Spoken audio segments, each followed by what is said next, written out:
ಪಾಠದಲ್ಲಿ ಸೊ 2 ಭಾಗಗಳಲ್ಲಿ ಒಟ್ಟು 40 ಪ್ರಶ್ನೆಗಳನ್ನು ಅಧ್ಯಯನವನ್ನು ಮಾಡಿದ್ದೀವಿ. ಇವತ್ತು ಕಡೆಯ ಭಾಗ ಹಾಗೂ ಇಲ್ಲಿನೂ ಕೂಡ ನಾನು ಸುಮಾರಾಗಿ ಒಂದು 23 ಪ್ರಶ್ನೆಗಳನ್ನು ತಂದಿದ್ದೀವಿ. ಸೊ ಇದಾದ ನಂತರ ಈ ಪಾಠದಲ್ಲಿ ಒಟ್ಟು 63 ಪ್ರಶ್ನೆಗಳನ್ನು ನಾವು ತಯಾರಿ ಮಾಡಿದಂಗಾಯಿತು. ಇದಾದ ನಂತರ ಸೊ ಮುಂದಿನ ಪಾಠದ ವಿಡಿಯೋವನ್ನು ಇವತ್ತೇ ಅಪ್ಲೋಡನ್ನು ಮಾಡ್ತೀವಿ. ಸೊ ತಾವುಗಳು ಹೊಸಬರಾಗಿದ್ದರೆ ದಯಮಾಡಿ ನಮ್ಮ ಚಾನಲ್ಗಳಾಗಿರ್ತಕ್ಕಂಥ ಸ್ಟಡಿ ವಿತ್ ಪರಶುರಾಮ್ ಹಾಗೂ ಸ್ಮಾರ್ಟ್ ವರ್ಕ್ 2 ಯೂಟ್ಯೂಬ್ ಚಾನಲ್ಗಳನ್ನ ಸಬ್ಸ್ಕ್ರೈಬ್ ಮಾಡಿ ಹಾಗೂ ನಮ್ಮ ಒಂದು ಟೆಲಿಗ್ರಾಮ್ ಗ್ರೂಪ್ಗೆ ಸೇರಿಕೊಳ್ಳಿ ಅಂತ ಹೇಳ್ತಾ, ಇಲ್ಲಿಯವರೆಗೆ ಅಪ್ಲೋಡ್ ಮಾಡಿದ ಪಾಠಗಳ ಮಲ್ಟಿಪಲ್ ಚಾಯ್ಸ್ ಕ್ವಶನ್ ಸೀರೀಸ್ಗಳನ್ನು ತಾವು ನೋಡದೇ ಇದ್ದರೆ ಮೇಲೆ ಒಂದು ಐಕಾರ್ಡಲ್ಲಿ ಪ್ಲೇಲಿಸ್ಟ್ ಸಜೆಸ್ಟ್ ಆಗ್ತಾ ಇದೆ. SSLC ಸೋಷಿಯಲ್ ಸೈನ್ಸ್ MCQ ಅಂತ, ಅದನ್ನು ಒತ್ತಿ ತಾವುಗಳು ನೋಡಬಹುದು. ತಡ ಮಾಡದೆ ಶುರು ಮಾಡೋಣ. ಕರ್ನಾಟಕದಲ್ಲಿ ಬ್ರಿಟಿಷ್ ಆಳ್ವಿಕೆಗೆ ಪ್ರತಿರೋಧಗಳು ಪಾಠದ 3ನೇ ಭಾಗದಲ್ಲಿ ಒಂದು 23 ಬಹು ಆಯ್ಕೆ ಪ್ರಶ್ನೆಗಳ ಒಂದು ಸರಣಿ. ಪ್ರಶ್ನೆ 41. ಕಿತ್ತೂರಿನ ಸ್ವಾತಂತ್ರ್ಯಕ್ಕಾಗಿ ಹೋರಾಡುವುದು ತನ್ನ ಆದ್ಯ ಕರ್ತವ್ಯ ಎಂದು ಭಾವಿಸಿದ್ದನು. ಎ.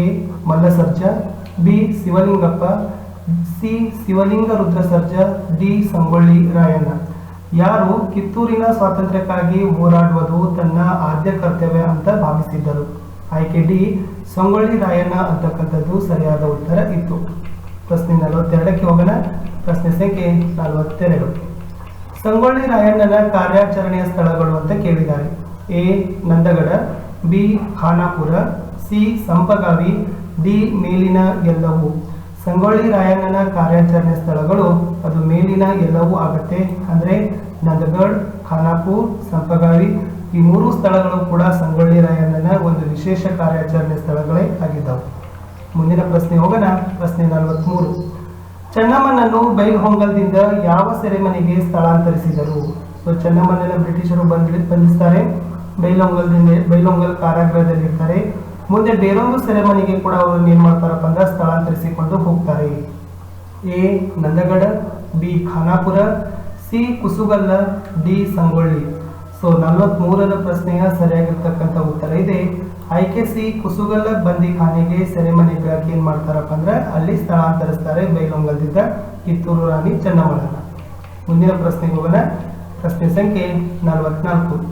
ಸಂಗೊಳ್ಳಿ ರಾಯಣ್ಣನನ್ನು ಬಂಧಿಸಲು ಬ್ರಿಟಿಷರ ಸಂಚಿಗೆ ಕೈ ಜೋಡಿಸಿದವನು? ಹಾಗಾದ್ರೆ ಸಂಗೊಳ್ಳಿ ರಾಯಣ್ಣನನ್ನ ಬ್ರಿಟಿಷರು ಬಂಧಿಸ್ತಾರೆ. ಈ ಒಂದು ಯೋಜನೆಗೆ ಸಂಚಿಗೆ ಒಬ್ಬರು ಕೈಯನ್ನು ಜೋಡಿಸಿರ್ತಾರೆ. ಅವರು ಯಾರು? A. Ramaraya, B. Krishnaraya, C. Mallaraya, D. Shivaraya. ಸರಿಯಾಗಿರ್ತಕ್ಕಂಥ ಉತ್ತರ ಇತ್ತು ಆಯ್ಕೆ ಬಿ. ಕೃಷ್ಣರಾಯ ಏನ್ ಮಾಡ್ತಾನಪ್ಪ ಅಂದ್ರೆ ಬ್ರಿಟಿಷರ ಸಂಚಿಗೆ ಕೈ ಜೋಡಿಸಿ ಸಂಗೊಳ್ಳಿ ರಾಯಣ್ಣನನ್ನ ಬಂಧಿಸಲು ನೆರವಾಗ್ತಾನೆ. ಮುಂದಿನ ಪ್ರಶ್ನೆ 45. ಸಂಗೊಳ್ಳಿ ರಾಯಣ್ಣನನ್ನು ಬಂಧಿಸಿ ಎಲ್ಲಿಗೆ ಕರೆತಂದರು? A. Nandagad, B. Khanapur, C. Dharwad, D. Sampagavi. ಸರಿಯಾದ ಉತ್ತರ ಇತ್ತು ಆಯ್ಕೆ ಸಿ. ಧಾರವಾಡಕ್ಕೆ ಏನ್ ಮಾಡ್ತಾರಪ್ಪ ಅಂದ್ರೆ ಸಂಗೊಳ್ಳಿ ರಾಯಣ್ಣನನ್ನು ಬಂಧಿಸಿ ಕರೆದುಕೊಂಡು ಹೋಗ್ತಾರೆ. ಮುಂದಿನ ಪ್ರಶ್ನೆ ಸಂಖ್ಯೆ 46. ಸಂಗೊಳ್ಳಿ ರಾಯಣ್ಣನನ್ನು ಗಲ್ಲಿಗೇರಿಸಿದ ವರ್ಷ ಯಾವುದು? ಎ. 1811, ಬಿ. 1821, ಸಿ. 1831, ಡಿ. 1841. 46ರ ಸರಿಯಾಗಿರ್ತಕ್ಕಂಥ ಉತ್ತರ ಇದೆ ಆಯ್ಕೆ ಸಿ. 1831ಕ್ಕೆ ಏನ್ ಮಾಡ್ತಾರಪ್ಪ ಅಂತಂದ್ರೆ ಸೊ ಸಂಗೊಳ್ಳಿ ರಾಯಣ್ಣನನ್ನ ಗಲ್ಲಿಗೇರಿಸ್ತಾರೆ. ಮುಂದಿನ ಪ್ರಶ್ನೆಗೆ ಹೋಗೋಣ. ಪ್ರಶ್ನೆ ಸಂಖ್ಯೆ 47. ಸಂಗೊಳ್ಳಿ ರಾಯಣ್ಣನನ್ನು ಗಲ್ಲಿಗೇರಿಸಿದ ಸ್ಥಳ ಯಾವುದು? A. Khanapur, B. Nandagad, C. Sampagavi, D. Bailhongal. Sangolli ರಾಯಣ್ಣನನ್ನ ಎಲ್ಲಿ ಗಲ್ಲಿಗೇರಿಸ್ತಾರೆ ಅಂತಂದ್ರೆ ಅದು 47 ಆಯ್ಕೆ ಬಿ. ನಂದಗಡದಲ್ಲಿ ಏನ್ ಮಾಡ್ತಾರಪ್ಪ ಅಂದ್ರೆ ಸಂಗೊಳ್ಳಿ ರಾಯಣ್ಣನನ್ನ ಗಲ್ಲಿಗೇರಿಸ್ತಾರೆ. ಮುಂದಿನ ಪ್ರಶ್ನೆ 48. ಇದು ಒಂದು ರೈತ ಬಂಡಾಯ. ಎ. ಖಾನಾಪುರ ಬಂಡಾಯ, ಬಿ. ನಂದಗಡ ಬಂಡಾಯ, ಸಿ. ಅಮರ ಬಂಡಾಯ, ಡಿ. ಅಮರ ಸುಳ್ಯ ಬಂಡಾಯ. ಸೊ 48ರಲ್ಲಿ ಯಾವುದು ರೈತ ಬಂಡಾಯ ಅಂತ ಕೇಳಿದರೆ ಆಯ್ಕೆ ಡಿ. ಅಮರ ಸುಳ್ಯ ಬಂಡಾಯ ಇದು ಒಂದು ರೈತ ಬಂಡಾಯ ಆಗಿತ್ತು. ಮುಂದಿನ ಪ್ರಶ್ನೆ 49. ಕೊಡಗಿನಲ್ಲಿ ಆಳ್ವಿಕೆ ನಡೆಸುತ್ತಿದ್ದ ರಾಜ ಯಾರು? A. Chikkaveera Rajendra, B. Rajendra, C. Veerarajendra, D. Chikkaveera. ಸರಿಯಾದ ಉತ್ತರ ಇತ್ತು ಆಯ್ಕೆ ಎ. ಚಿಕ್ಕವೀರ ರಾಜೇಂದ್ರ ಇವರು ಕೊಡಗಿನಲ್ಲಿ ಆಳ್ವಿಕೆಯನ್ನ ನಡೆಸತಕ್ಕಂಥ ದೊರೆ ಆಗಿದ್ದರು. ಪ್ರಶ್ನೆ 50. ಚಿಕ್ಕವೀರ ರಾಜೇಂದ್ರ ಯಾವ ರಾಜ ಅಂಶದವನು? ಅಂದ್ರೆ ಚಿಕ್ಕವೀರ ರಾಜೇಂದ್ರ ಯಾವ ರಾಜ ಅಂಶಕ್ಕೆ ಸೇರಿದವನು ಅಂತ ಕೇಳಿದ್ದಾರೆ. A. Kodagu, B. Amara, C. C Haleri ಯಾ ಡಿ ಹಾವೇರಿ. ಸೊ ಚಿಕ್ಕವೀರ ರಾಜೇಂದ್ರ ಅವರು ಏನಪ್ಪಾ ಅಂತಂದ್ರೆ ಆಯ್ಕೆ ಸಿ ಹಾಲೇರಿ ಒಂದು ರಾಜವಂಶಕ್ಕೆ ಸೇರಿದವರು ಆಗಿದ್ದರು. ಮುಂದಿನ ಪ್ರಶ್ನೆ 51. ಇವರು ಕೊಡಗಿನಲ್ಲಿ ಸಶಸ್ತ್ರ ಬಂಡಾಯ ಸಂಘಟಿಸಿಲ್ಲ. ಮುಖ್ಯವಾಗಿ ಕೊಡಗಿನಲ್ಲಿ 3 ಸಶಸ್ತ್ರ ಬಂಡಾಯವನ್ನು ಸಂಘಟಿಸ್ತಾರೆ. ಈ ಆಯ್ಕೆಯಲ್ಲಿ ಇವರು ಸಶಸ್ತ್ರ ಬಂಡಾಯ ಸಂಘಟಿಸಿಲ್ಲ ಅಂತ ಪ್ರಶ್ನೆಯನ್ನು ಕೇಳಿದ್ದಾರೆ. A Swami Aparampara, B Kalyana Swami, C Chikkaveera, D Puttabasappa. 51ರ ಸರಿಯಾಗಿರ್ತಕ್ಕಂಥ ಉತ್ತರ ಇತ್ತು ಆಯ್ಕೆ ಸಿ ಚಿಕ್ಕವೀರ ಇವರು ಕೊಡಗಿನ ಸಶಸ್ತ್ರ ಬಂಡಾಯವನ್ನು ಸಂಘಟಿಸಿಲ್ಲ. ಸ್ವಾಮಿ ಅಪರಾಂಪರ, ಕಲ್ಯಾಣ ಸ್ವಾಮಿ, ಪುಟ್ಟಬಸಪ್ಪ ಈ 3 ಕೂಡ ಏನ್ ಮಾಡಿದಾರಪ್ಪ ಅಂದ್ರೆ ಕೊಡಗಿನಲ್ಲಿ ಸಶಸ್ತ್ರ ಬಂಡಾಯವನ್ನ ಸಂಘಟಿಸಿದ ಪ್ರಮುಖರಾಗಿದ್ದಾರೆ. ಪ್ರಶ್ನೆ 52ಕ್ಕೆ ಹೋಗೋಣ. ಕೊಡಗಿನಲ್ಲಿ ಬಂಡಾಯದ ಮುಖಂಡನಾಗಿದ್ದವರು ಯಾರು? ಕೊಡಗಿನಲ್ಲಿ ಬಂಡಾಯ ಹೇಳುತ್ತೆ ಬ್ರಿಟಿಷರ ವಿರುದ್ಧ. ಆ ಒಂದು ಬಂಡಾಯದ ನೇತೃತ್ವವನ್ನ ನಾಯಕರು ಯಾರಾಗಿದ್ರು?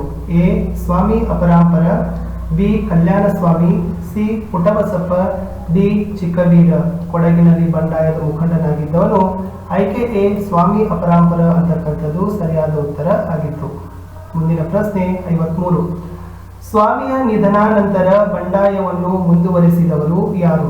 ಈ ಸ್ವಾಮಿ ಅಪರಾಂಪರನ ನಿಧನದ ನಂತರ ಮರಣಾನಂತರ ಆ ಬಂಡಾಯವನ್ನ ಯಾರ ನೇತೃತ್ವದಲ್ಲಿ ಮುಂದುವರಿತದೆ?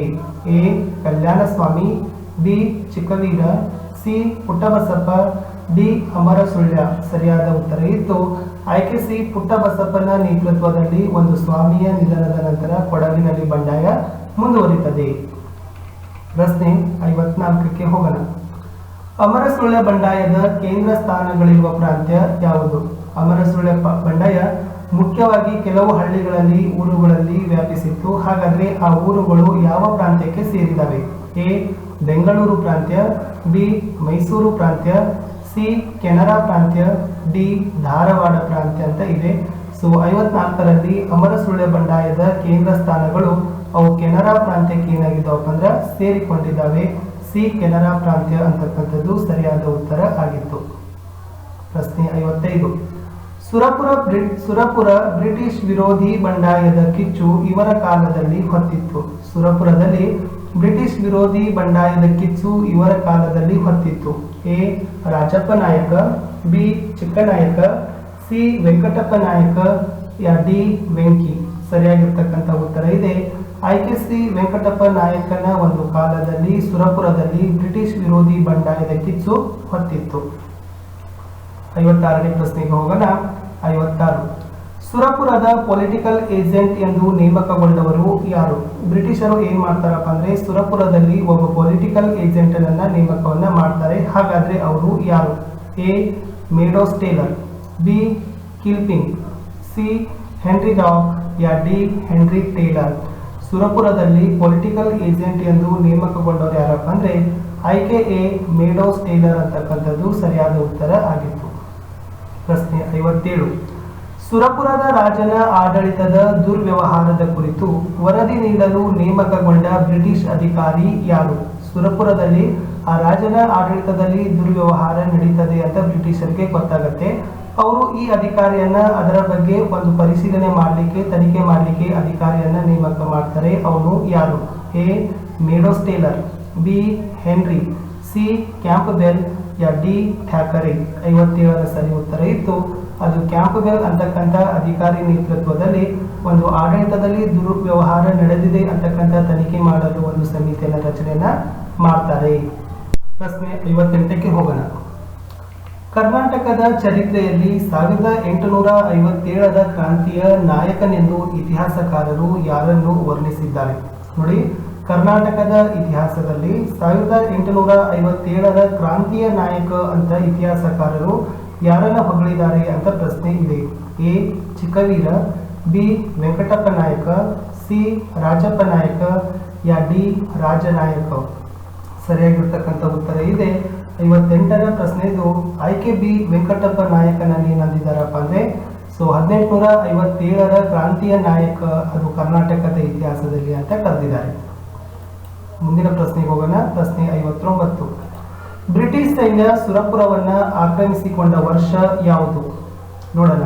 ಆಯ್ಕೆ ಎ 1856, ಆಯ್ಕೆ ಬಿ 1857, ಆಯ್ಕೆ ಸಿ 1858, ಆಯ್ಕೆ ಡಿ 1859. ಸರಿ ಉತ್ತರ ಇದೆ 1858ರಲ್ಲಿ ಏನಾಗ್ತದಪ್ಪ ಅಂತಂದ್ರೆ ಬ್ರಿಟಿಷರು ಸುರಪುರವನ್ನು ಏನ್ ಮಾಡ್ತಾರಪ್ಪ ಅಂದ್ರೆ ಆಕ್ರಮಿಸಿಕೊಳ್ತಾರೆ. ಮುಂದಿನ ಪ್ರಶ್ನೆಗೆ ಹೋಗೋಣ. ಪ್ರಶ್ನೆ ಸಂಖ್ಯೆ 60. ಕೊಪ್ಪಳದ ಬಂಡಾಯದ ನೇತೃತ್ವವನ್ನ ವಹಿಸಿಕೊಂಡಿದ್ದವರು ಯಾರು? ಯಾರು ಕೊಪ್ಪಳದಲ್ಲಿ ನಡೆದಿರ್ತಕ್ಕಂಥ ಬಂಡಾಯದ ನೇತೃತ್ವವನ್ನ ನಾಯಕತ್ವವನ್ನ ವಹಿಸಿಕೊಂಡಿದ್ದರು? A Venkatappa, B Veerappa, C Raja, ಯಾ ಡಿ ಪುಟ್ಟಬಸಪ್ಪ. ಸರಿಯಾದ ಉತ್ತರ ಇದೆ ಆಯ್ಕೆ ಬಿ ವೀರಪ್ಪ ಏನ್ ಮಾಡ್ತಾರಪ್ಪ ಅಂದ್ರೆ ಕೊಪ್ಪಳದಲ್ಲಿ ನಡೆದಿರ್ತಕ್ಕಂಥ ಬಂಡಾಯದ ನಾಯಕತ್ವವನ್ನ ವಹಿಸಿಕೊಳ್ತಾನೆ. ಪ್ರಶ್ನೆ 61. ಹಲಗಲಿ ಗ್ರಾಮ ಯಾವ ಜಿಲ್ಲೆಯಲ್ಲಿದೆ ಅಂತ ಪ್ರಶ್ನೆ ಕೇಳಿದ್ದಾರೆ. A Belagavi, B Bagalkote, C Koppal, D Gadag. Halagali ಗ್ರಾಮ ಅದು ಬಾಗಲಕೋಟೆ ಜಿಲ್ಲೆಗೆ ಸೇರಿದೆ. ಆಯ್ಕೆ ಬಿ ಬಾಗಲಕೋಟೆ ಅಂತಕ್ಕಂಥದ್ದು ಸರಿಯಾಗಿರ್ತಕ್ಕಂಥ ಉತ್ತರ ಇತ್ತು. ಪ್ರಶ್ನೆ 62ಕ್ಕೆ ಹೋಗೋಣ. ಎಸ್, ಹಲಗಲಿಯ ಬೇಡರ ದಂಗೆಗೆ ಕಾರಣವಾದ ಮುಖ್ಯ ನೀತಿ ಯಾವುದು?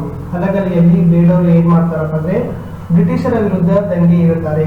ಆ ಬ್ರಿಟಿಷರ ವಿರುದ್ಧ ಏಳಿರ್ತಕ್ಕಂಥ ದಂಗೆಗೆ ಮುಖ್ಯವಾದ ಒಂದು ಕಾರಣವಾಗಿರ್ತಕ್ಕಂಥ ನೀತಿ ನಿಯಮ ಯಾವುದು? ಎ ದತ್ತು ಮಕ್ಕಳಿಗೆ ಹಕ್ಕಿಲ್ಲ, ಬಿ ಸಹಾಯಕ ಸೈನ್ಯ ಪದ್ಧತಿ, ಸಿ ಶಸ್ತ್ರಾಸ್ತ್ರ ನಿಷೇಧ, ಯಾ ಡಿ ಜಮೀನ್ದಾರ್ ನೀತಿ. ನೋಡಿ, ಹಲಗಲ್ಲಿ ಬೇಡರು ಬ್ರಿಟಿಷರ ವಿರುದ್ಧ ದಂಗೆ ಏಳಲಿಕ್ಕೆ ಮುಖ್ಯವಾಗಿರ್ತಕ್ಕಂಥ ಕಾರಣ ಅದು ಶಸ್ತ್ರಾಸ್ತ್ರ ನಿಷೇಧ ಕಾಯ್ದೆ ಅಂತ ಕರೀತಾರೆ. ಇದು ಸರಿಯಾದ ಉತ್ತರ ಆಗಿತ್ತು. ವಿದ್ಯಾರ್ಥಿಗಳೇ, ಈ ಒಂದು ಪಾಠದ ಹಾಗೂ ವಿಡಿಯೋದ ಕಡೆಯ ಪ್ರಶ್ನೆಗೆ ಹೋಗೋಕ್ಕಿಂತ ಮುಂಚೆ ದಯಮಾಡಿ ತಾವುಗಳು ಹೊಸಬರಾಗಿದ್ರೆ ನಮ್ಮ ಚಾನೆಲ್ಗಳಾಗಿರ್ತಕ್ಕಂಥ ಸ್ಟಡಿ ವಿತ್ ಪರಶುರಾಮ್ ಹಾಗೂ ಸ್ಮಾರ್ಟ್ ವರ್ಕ್ 2 ಯೂಟ್ಯೂಬ್ ಚಾನೆಲ್ಗಳನ್ನ ಸಬ್ಸ್ಕ್ರೈಬ್ ಮಾಡಿ, ಜೊತೆಗೆ ಬೆಲ್ ಐಕಾನ್ ಅನ್ನು ಒತ್ತಿ ಮುಂಬರ್ತಕ್ಕಂಥ ವಿಡಿಯೋಗಳ ನೋಟಿಫಿಕೇಶನ್ ತಮಗೆ ಮೊದಲಿಗೆ ಸಿಗತ್ತೆ. ಅಷ್ಟೇ ಅಲ್ಲದೆ ನೀವುಗಳು ನಮ್ಮ ಟೆಲಿಗ್ರಾಮ್ ಗ್ರೂಪ್ಗೆ ಬಂದು ಸೇರಿಕೊಳ್ಳಿ ಅಂತ ಹೇಳ್ತಾ ಈ ಒಂದು ಪಾಠದ ಕಡೆಯ ಪ್ರಶ್ನೆಗೆ ಹೋಗೋಣ. ಪ್ರಶ್ನೆ ಸಂಖ್ಯೆ 63. ಎಸ್, ಹಲಗಲಿ ಗ್ರಾಮವು ಯಾವ ಸಂಸ್ಥಾನಕ್ಕೆ ಒಳಪಟ್ಟಿತ್ತು? A Bagalkot, B Vijayapura, C Mudhol, D Belagavi. Halagali ಗ್ರಾಮವು ಅದು ಮುಧೋಳ ಸಂಸ್ಥಾನಕ್ಕೆ ಒಳಪಟ್ಟಿತ್ತು ಅಂತ ಹೇಳ್ತಾರೆ. ವಿದ್ಯಾರ್ಥಿಗಳೇ, ಇಲ್ಲಿಯವರೆಗೆ ನಾವು ಕರ್ನಾಟಕದಲ್ಲಿ ಬ್ರಿಟಿಷ್ ಆಳ್ವಿಕೆಗೆ ಪ್ರತಿರೋಧಗಳು ಅಂತಕ್ಕಂಥ ಪಾಠದಲ್ಲಿ 63 ಬಹು ಆಯ್ಕೆ ಪ್ರಶ್ನೆಗಳನ್ನು ನೋಡಿಕೊಂಡು ಬಂದಿವೆ. ತಮಗೆ ಇಷ್ಟ ಆದರೆ ವಿಡಿಯೋ ಒಂದು ಲೈಕ್ ಮಾಡಿ, ಹೆಚ್ಚೆಚ್ಚು ಜನರಿಗೆ ಶೇರ್ ಮಾಡಿ ಅಂತ ಹೇಳ್ತಾ ಮತ್ತೆ ಸಿಗೋಣ ಹೊಸ ಪಾಠದಲ್ಲಿ.